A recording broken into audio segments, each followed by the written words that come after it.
Bonjour Carole. Donc ça me fait Enfin, plaisir de t'inviter sur cette plateforme, donc de la plateforme de Cheval en Conscience, hein. Donc on a créé suite au sommet en ligne en décembre dernier, et donc ça a super bien fonctionné. On a maintenant 1100 followers, membres de la plateforme. Et donc il y a plusieurs groupes de discussion, hein, qui ont été créés sur cette plateforme. Et c'est des groupes de discussion qui sont donc autour des métiers de la médiation équine, différents aspects autour de ces métiers.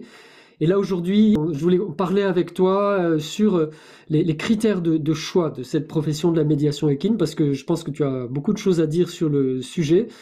Et Carole, donc tu es membre du syndicat comment ça s'appelle, des professionnels de Sympa, l'accompagnement avec le voilà, cheval, c'est ça, le c'est ça. SYMPAC, hein? Tu es porte-parole de ce syndicat, si je me trompe pas. Je suis vice-présidente. Tu es présidente, ok, super. Et donc, par ailleurs, on se connaît, on est collègues Eponaquest depuis plusieurs années. Et j'ai déjà eu le plaisir de t'interviewer au sommet, je crois que c'était l'année dernière, en décembre dernier. Donc depuis un an et demi, 2 ans, les choses évoluent pas mal, hein, et je pense que c'est important quand même de dire aux personnes qui sont intéressées par cette profession de la médiation, enfin en tout cas de travailler avec les chevaux en dehors de l'équitation, de donner peut-être des critères de choix. Il y a énormément de formations qui existent maintenant, ça apparaît tous les jours il y a de nouvelles formations. Donc, Carole, pour toi, quels seraient les critères quand on veut choisir une formation, quand on veut se former au métier de la médiation? La médiation avec les Sylvain, chevaux. d'abord, oui, je voulais d'abord te remercier pour apporter ce sujet des critères de choix, parce qu'on est beaucoup, donc je suis vice-présidente du SYMPAC, donc le syndicat des professionnels de l'accompagnement assisté par les chevaux. Je fais aussi partie du groupe de travail de partenariat avec le CIPME dont tu fais partie, donc le syndicat interprofessionnel des professions de la médiation équine. Absolument. Euh, et il y a un gros travail qui est fait par les organisations professionnelles depuis plusieurs années pour la reconnaissance de ce métier et la professionnalisation de ce métier au vu de l'immense diversité des pratiques. Et les formations se multiplient beaucoup. L'intérêt pour ce métier se multiplie beaucoup de la médiation, en tout cas voilà, entre les chevaux et les humains. Oui, Et c'est un métier qui n'est pas réglementé encore. Euh, donc c'est voilà, ça me paraît très important de pouvoir fournir des clés pour que quelqu'un qui est intéressé par ce métier puisse se poser les bonnes questions pour lui. Souvent on me dit mais quelle est la bonne formation en equi-coaching? tout à fait. Et je crois que l'idée n'est pas de trouver, enfin il n'y a pas de formation, il n'y a pas une formation qui est la bonne, mais il y a des formations qui vont être bonnes pour nous et avec un certain nombre de critères enfin, de professionnalisme. Donc du coup, Tout à fait. Et pour c'est une être question, je rebondis sur la réglementation du métier, c'est une question qu'on pose très souvent. On dit, est-ce que oui. je vais avoir un diplôme? Bah non, aujourd'hui, non. Enfin, vous allez être certifié peut-être pour la formation, mais aujourd'hui, la formation n'est pas, disons, le métier n'est pas encore reconnu par l'État français, Dans donc les ce qu'on appelle institutions. le Oui, c'est registre, ça. voilà, les institutions, le registre des métiers. Donc, il n'y a pas en effet de diplôme d'État en France, mais il y a un certain nombre de certificats dont je vais parler. Et ce que je voudrais, c'est commencer vraiment en rappelant qu'il y a une très, très grande diversité dans les programmes de formation, une grande diversité dans les objectifs de chaque formation, dans les compétences qui sont transmises, dans le type de pédagogie, dans les types de prérequis, dans les durées de formation. On voit des formations devenir équicoach, par exemple, en 5 jours, et des formations devenir équicoach en 2 ans. Il est évident que ben, c'est pas la même chose qui est transmis à l'intérieur. Ou alors ceux qui font une formation en 2 ans, ils sont vraiment nuls, d'accord? Il leur faut 2 ans pour expliquer ce que les autres mettent à peine 6 jours à expliquer. Mais c'est que c'est pas le même contenu. Et il y a aussi une grande diversité dans les visions de ce métier de médiation Mhm. équine au sens large. Pour donner quelques grandes familles de visions, il y a une vision de ce métier qui va être intuitive, une vision de ce métier qui va être plus spirituelle, il y a une vision de ce métier qui va être plus scientifique, basée vraiment sur les neurosciences, et il y a des visions qui vont prendre un peu de tout ça, entre guillemets.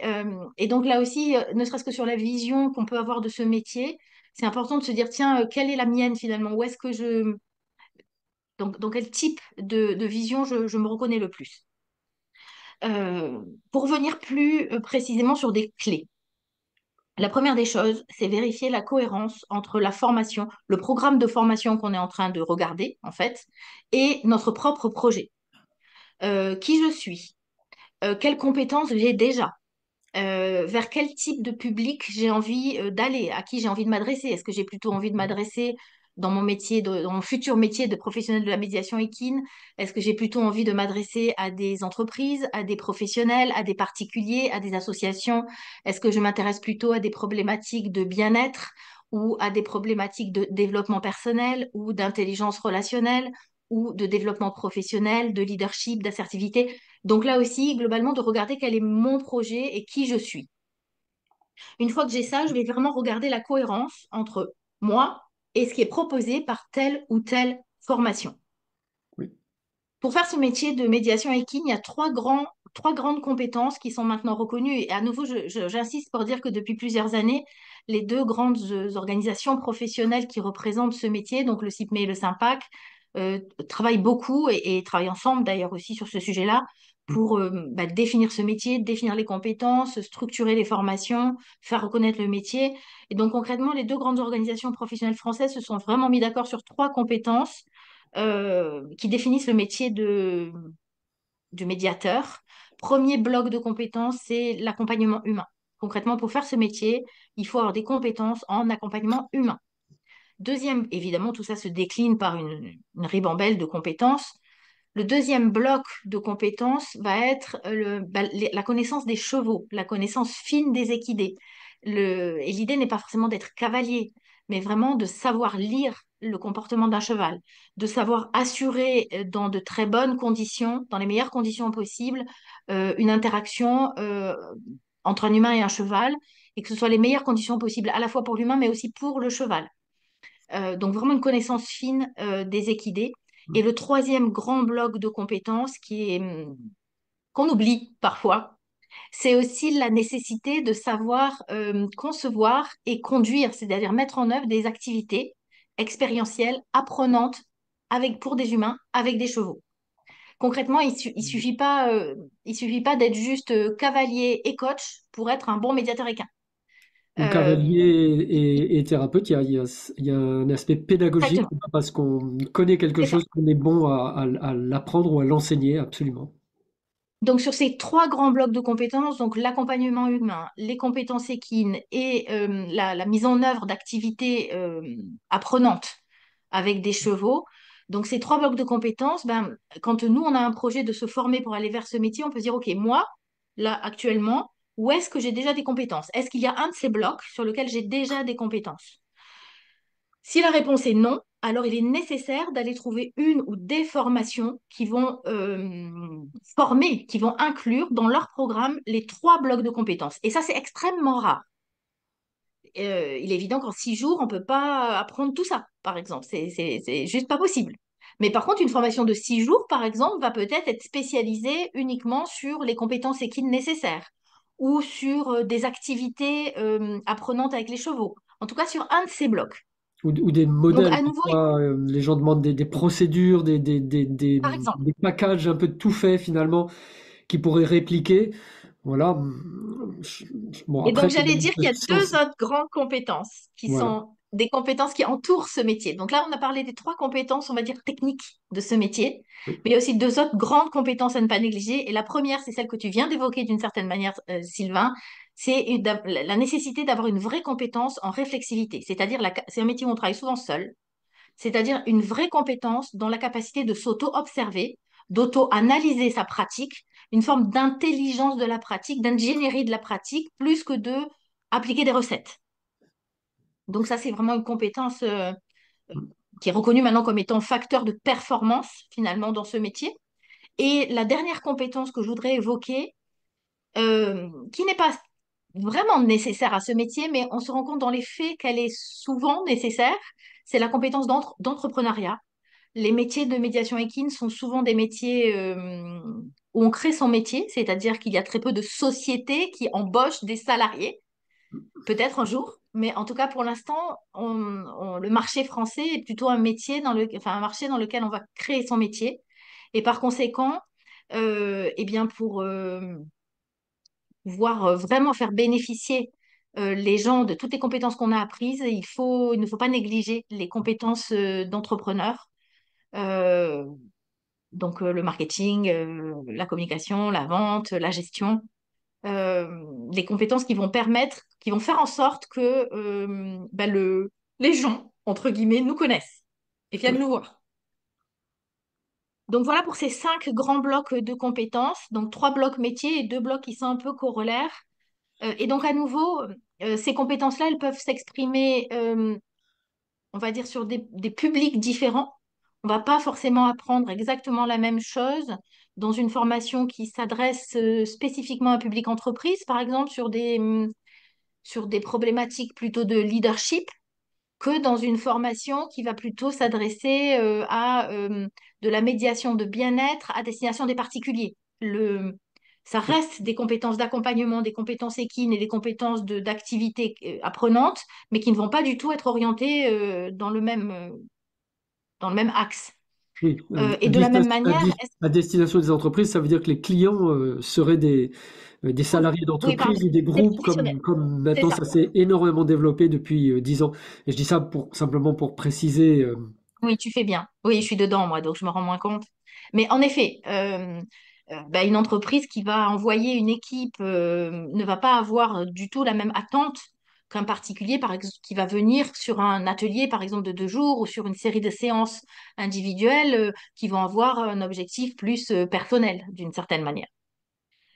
Et d'ailleurs, à nouveau, là aussi, non seulement l'idée c'est d'aller essayer de se dire vers quel public j'ai envie de toucher, ensuite quel public j'ai envie d'adresser, mais aussi selon quelle modalité. Est-ce que j'ai envie face à moi, est-ce que j'ai envie d'avoir des personnes en individuel, donc de recevoir avec des rendez-vous en individuel, moi, la personne et le cheval, ou bien est-ce que j'ai plutôt envie d'aller vers de l'animation de groupe qui se connaissent ou qui ne se connaissent pas, mais en tout cas de plusieurs personnes. Et ça, à nouveau, ça va nécessiter, en fonction de notre objectif, de vérifier que la formation, le programme de formation qu'on regarde va nous former à la modalité individuelle ou groupe qui nous intéresse, ou les deux.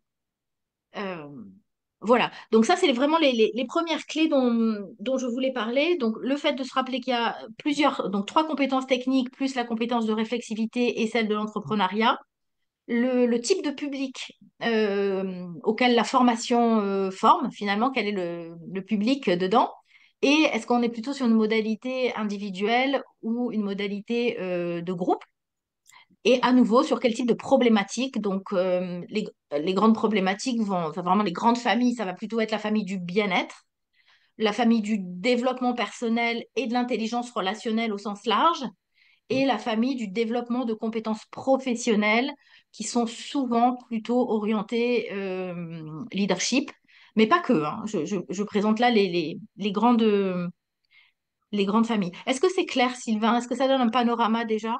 Je pense que ça donne un panorama actuel de la profession avec les différentes choses qui se développent, hein. C'est vrai que souvent une personne qui commence ou alors qui se reconvertit, il y a maintenant une tendance aussi dans les milieux de l'équitation à la reconversion vers des métiers de médiation comme ça qui sont vus comme étant peut-être plus accessibles ou plus de valeur de connexion avec les chevaux et avec les humains. Et voilà, mais je pense que ça décrit bien le champ. Peut-être on peut répéter donc ces 3 compétences principales autour Oui. du. Donc, et j'ai encore quelques autres éléments que je voudrais Ouais. amener sur le France Compétences, la reconnaissance Ah oui, des tout à fait, certificats, parce que etc. ça, c'est des Mais, choses qui sont vraiment actuelles. C'est des et puis, développements ça permet de se faire financer aussi. Donc, éventuellement. je vais parler un peu de sous, parce que c'est aussi un critère Absolument. de choix, hein. Oui. Donc, pour revenir sur les compétences, donc les 3 compétences métiers sont la compétence d'accompagnement humain, la compétence équine, qui n'est pas une compétence de cavalier, qui est bien une connaissance du cheval, et enfin, la capacité à savoir concevoir et mettre en œuvre des activités spécifiques, apprenantes pour des humains, mais avec des équidés. Donc ça, c'est les 3 compétences vraiment purement métier auxquelles se rajoute souvent donc la compétence d'entrepreneuriat. Si on n'a pas déjà ces compétences-là, et ben, il faut aller les chercher. Et la compétence de réflexivité qui est fondamentale pour assurer quelque part une bonne performance ensuite du professionnel qui va être plutôt en mode ingénierie plutôt que recette. Voilà les 5 grandes compétences. Et donc soi-même, en fonction de notre niveau de compétence sur chacun de ces sujets, quand on regarde un programme de formation, on a envie de se former à la médiation équine, l'équicoaching et ces métiers-là, d'accord, ben, c'est très important de se dire, OK, moi, dans cette liste-là, où est-ce que je suis déjà compétent ou pas? Où est-ce que j'ai besoin d'aller acquérir de la compétence et d'aller regarder si les programmes de formation qu'on est en train d'étudier répondent à notre besoin. Et à nouveau, du coup, l'idée n'est pas de dire cette formation est bien, cette formation n'est pas bien, mais cette formation, elle adresse tel type de compétences sur tel type de public, et en individuel ou en groupe, ou les deux, alors que celle-là, elle va adresser tel autre public sur la base de tel type de compétences, etc., etc. Si je suis... Enfin, bon, je ne vais pas donner plus d'exemples, je pense que c'est clair. Et au-delà des programmes, que je voulais dire, donc au-delà purement des compétences, il y a donc, il ne faut pas oublier ce que je disais au début qui est relatif à la vision. Quand j'ai envie d'aller vers ce métier, j'ai envie de me former, je suis appelée par ce métier, donc je vais avoir cette fameuse démarche un peu structurée que je viens de décrire pour pouvoir trouver le programme qui va être le plus efficace pour moi. Mais à l'intérieur de ça, il ne faut pas oublier à nouveau la vision. Donc, chaque programme de formation, chaque école a sa propre pédagogie, sa propre vision finalement du métier. Comme je disais tout à l'heure, il y a vraiment des grandes tendances d'un exercice de métier qui soit plus intuitif, plus spirituel, plus scientifique, voire neuroscientifique, ou un mix un peu de tout ça. Et donc là aussi, quand on s'intéresse à sélectionner la bonne formation pour nous, c'est intéressant de regarder si la pédagogie et la vision qui est proposée par l'organisme de formation correspond à ce qui me parle. Et la dernière chose que je voulais dire concernant le contenu, avant de parler peut-être diplôme, certificat, France Compétences, c'est aussi de se dire que ben, la médiation équine, c'est une grande diversité, c'est ce qu'on disait tout à l'heure, et que ça peut être aussi une grande diversité dans les approches techniques au-delà de la vision. Je vais donner un exemple, enfin 2 ou 3 exemples qui reviennent très souvent quand on est contacté au SYMPAC. Par exemple, il y a les approches, et donc approches portées par des écoles, hein, par des programmes de formation. Bien sûr, chacun va aller développer sa propre sensibilité. Par exemple, il y a des approches qui vont plutôt transmettre le fait d'avoir des interactions avec les chevaux sans aucun outil. Pas de longe, pas de stick, sans aucun outil. D'autres approches vont plutôt, au contraire, dire non, nous, on pense qu'il faut un outil, parce que dans la vie quotidienne des humains, on apprend des compétences humaines et que dans la vie quotidienne, parfois, c'est l'outil qui fait la différence. Donc, dans ces écoles-là, on va plutôt trouver l'utilisation, par exemple, d'une longe ou d'un stick, ce qui ne veut pas dire qu'on tape le cheval ni qu'on le tient en longe, mais qu'on peut utiliser ça comme étant un outil qui va permettre de communiquer un certain nombre de choses. Deuxième exemple que je voudrais donner qui revient très souvent, euh, dans des approches qui peuvent être différentes. Il y a certaines écoles, donc certaines approches qui vont présenter vraiment le cheval comme étant un partenaire enfin, je veux dire, un partenaire à part entière. À part entière. Par exemple, c'est ça. Par exemple, si le cheval là n'est pas consentant quelque part, donc on va interroger le consentement du cheval. Si le cheval n'est pas consentant, eh bien la priorité va être de donner au cheval. Et à contrario, d'autres visions et donc d'autres formations, d'autres programmes, d'autres écoles qui, elles, vont plutôt considérer que tous les chevaux peuvent interagir à n'importe quel moment et qui vont donc peut-être moins se préoccuper du consentement du cheval, par exemple. Évidemment, si le cheval est blessé, on ne va pas, enfin, ces écoles-là ne vont pas dire qu'il faut utiliser le cheval, hein. On est bien d'accord. Mais à nouveau, voilà, donc dans la vision, par exemple, dans l'approche, il y a des différences d'approche dans la manière dont on voit le cheval. Troisième exemple, très manifeste, qui revient très souvent, c'est dans des différences d'approche d'apprentissage. Il y a les 2 grandes, enfin, on va dire les 2 grands extrêmes, et après chacun peut être au milieu, qui va être dans l'apprentissage progressif, pas à pas. C'est un peu l'approche retrait des chevaux finalement. Hop, je fais un pas, je reviens, je refais un pas. Donc l'approche pas à pas progressive. Et d'autres écoles qui vont plutôt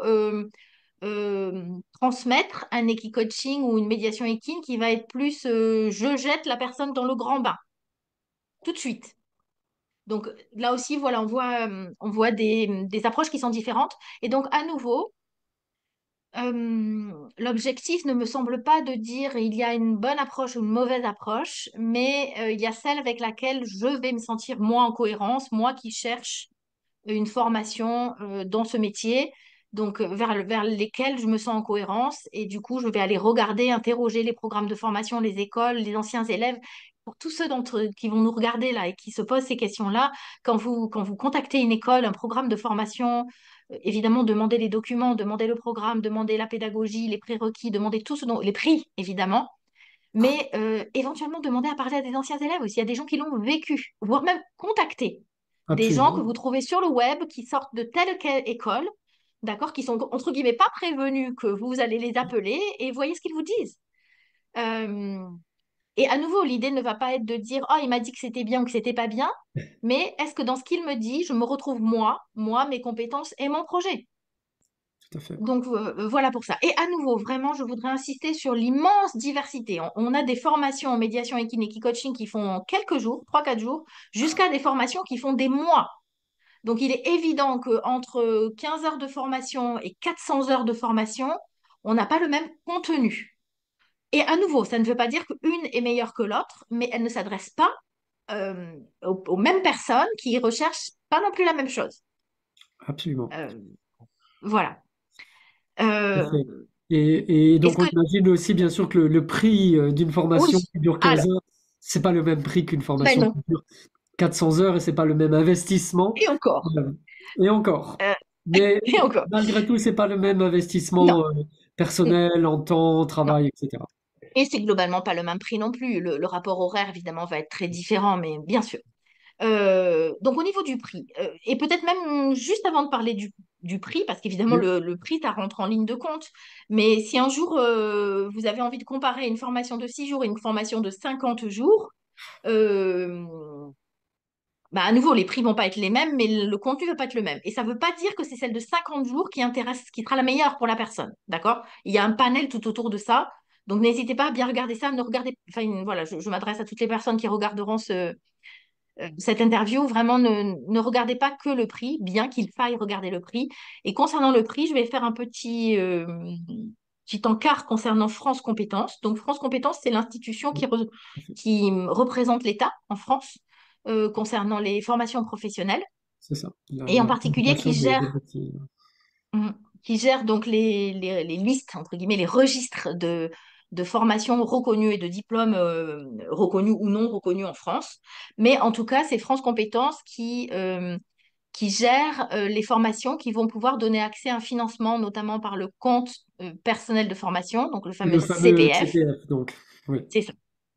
Donc concrètement, quand une formation est inscrite chez France Compétences, alors on a accès à un financement CPF si on a de l'argent sur ce qu'on est salarié et qu'on a de l'argent sur son CPF. Donc ça veut dire qu'il y aura une partie de la formation qui sera financée. Donc ça, c'est chouette. Souvent, on nous pose aussi la question de dire, mais est-ce que si la formation, elle est inscrite chez France Compétences, c'est-à-dire au RNCP ou au RSCH, c'est pas la peine là de définir les deux registres, peu importe, mais en tout cas, est-ce que si elle est inscrite à France Compétences, est-ce que ça veut dire qu'elle est mieux? Non, elle n'est pas mieux. Elle répond au cahier des charges de France Compétences, donc au cahier des charges de l'État, qui demande qu'il y ait un certain nombre de compétences qui soient transmises. Et d'ailleurs, en particulier des compétences qui sont orientées plutôt à acquisition de compétences professionnelles à destination des entreprises, puisque c'est l'employabilité en France qui va être financée. C'est pour ça qu'il y a moins de formations d'équi-coaching ou de médiation équine purement développement personnel, donc à destination des particuliers, il y en a moins qui sont dans les registres de France Compétences je pour crois même cette simple et bonne qu'il raison. y en a pas du tout, ou très très très Non. peu. En, en théorie, il ne devrait pas y en avoir du tout, puisque Oui, France Compétences ne reconnaît pas ça. c'est ça, Mais ce qui ne veut pas dire que ces formations-là ne sont pas bonnes. Euh, absolument. voilà, donc quand je trouve une formation qui est au RNCP ou RSCH, c'est-à-dire finançable par le CPF, bah, c'est une bonne nouvelle parce que si le programme me plaît, si la vision me plaît, et que j'ai en plus de l'argent sur mon CPF, je vais pouvoir avoir accès à un financement. La deuxième chose, le deuxième avantage quelque part d'une formation qui puisse être inscrite au RNCP ou RSCH, c'est que lorsque je passe mon certificat, donc lorsque je passe mon entre guillemets diplôme, mais ce n'est pas un vrai diplôme, mon examen, on va dire, de fin de formation, alors on va me remettre un certificat qui est un certificat qui va être plus officiel du point de vue de l'administration française. Il est tamponné France compétences. Et par conséquent, c'est un certificat qui est plus officiel que le certificat d'une formation qui n'est pas France compétences. Donc, si on est rassuré par l'idée de se dire, je préférerais avoir un certificat qui soit, entre guillemets, presque un diplôme, mais pas un diplôme quand même, alors évidemment, le fait de prendre une formation qui soit RSCH ou RNCP va être plus important. Euh, voilà ce que je peux dire sur... voilà, j'avais envie de faire ce panorama, j'ai été un peu rapide. Ouais. Non, je crois que c'est Euh, très clair. Au contraire, c'est mieux d'avoir toutes ces infos sur un format qui soit un peu ramassé comme ça. C'est vrai que ça fait peut-être beaucoup d'informations techniques, mais en même temps, c'est très clair, hein, il y a des critères, hein, au niveau de l'humain, au niveau du cheval, au niveau de comment aussi on peut créer son entreprise et comment dire, comment on peut apprendre à apprendre. C'est pas si évident de devenir un apprenant, un enseignant, un pédagogue. Voilà, puis il y a aussi cet aspect que moi je connais bien en tant que professionnel de soins, de remise en question. Et mhm. tu as dit, tu as posé cette première question à se poser. Qu'est-ce que je veux? À qui je veux m'adresser? Hein, je crois que ça, c'est vraiment très très important, quel que soit finalement le type de formation qu'on va choisir. Il faut que ça corresponde à ce que mon projet, Toi, mon projet. c'est Voilà, ça, c'est c'est ça. ça. Et comment est-ce que je vais m'insérer dans cette communauté de professionnels, de métiers qui est en train de se former, je crois que c'est quelque chose de très très important aussi. Donc, plein d'éléments de choix. Euh, Sylvain, merci on pourrait peut-être quand pour même ces... dire, c'est Oui, chouette ce que tu viens de dire, c'est que, et même quand on est diplômé maintenant, le métier commence à se structurer. Il y a deux grandes organisations professionnelles qui travaillent dur. oui, on pourrait en Il y parler un a peu. des personnes comme toi, des professionnels, et toi et quelques autres, qui commencent à mettre en place des communautés dans lesquelles il peut continuer à y avoir de l'échange de pratiques, de la discussion. Donc c'est quand même un métier qui est en train de commencer à se structurer, même post-formation, entre guillemets. On n'est plus condamné à rester tout seul dans notre coin. Euh, donc ça, c'est chouette. Et je voulais peut-être finir en disant que il est fort probable, c'est qu'une question de timing, d'accord, mais il est fort probable qu'avant la fin de l'année 2024, donc le projet est initié par le SYMPAC, mais nous allons le mener en accord, entre guillemets, aussi avec le CIPME, en collaboration avec le CIPME. Donc le SYMPAC a pour projet de dresser un annuaire des écoles, donc une annuaire des formations qui sera donc disponible sur le site hein, du SYMPAC, bien sûr, dès qu'il sera fait. Donc a priori avant la fin de l'année. Et donc un annuaire des écoles qui permettent justement sur les quelques critères, enfin sur les critères que j'ai cités tout à l'heure, de dire bah, cette formation, est-ce qu'elle adresse la compétence humaine, est-ce qu'elle adresse la compétence équine, est-ce qu'elle adresse la compétence des activités, est-ce qu'elle adresse l'entrepreneuriat, est-ce qu'elle adresse la réflexivité, est-ce qu'elle est finançable par le CPF, et globalement quelques mots sur la vision du métier et de la pédagogie quelque part de la formation en question pour Absolument. que bah, tous ceux qui ont envie de se former en formation initiale ou en reconversion, peu importe, à ce métier puissent le faire de En manière connaissance de plus... cause, C'est simplement. ça, absolument. Il faut faire le bon choix pour eux. Faire le bon choix, faire le bon choix. Mm, C'est très important. Et souvent, bah, c'est un petit peu quand on commence à avoir ses premiers clients à nager dans la grande piscine que, voilà, que les vraies questions parfois se posent. Et si, comment dire, on a vu ça un petit peu avant, peut-être pendant la formation, qu'on s'est posé les bonnes questions, et ben on va pas se les poser au moment où on a son premier client dans le rond de longe avec le cheval. c'est ça, pour un meilleur bénéfice pour tout le monde. Et Absolument. j'en profite pour dire que je suis donc sur la plateforme, et merci pour ça Sylvain, et Avec que s'il y a plaisir. des Ouais. questions, plus spécifiques sur ce qui a été dit aujourd'hui ou sur, voilà, sur des formations, n'hésitez pas. Dans la mesure du possible, j'y répondrai, bien sûr. tout à Et fait. je reviendrai avec En plaisir principe, pour c'est parler de pour médecine. les abonnés, hein, donc on peut devenir membre de cette plateforme, c'est gratuit. Et puis après, il y a une petite participation aux frais pour devenir abonné, pour poser les questions. Et là, franchement, pour 15 euros par an, je pense que ça vaut le coup, comme on dit.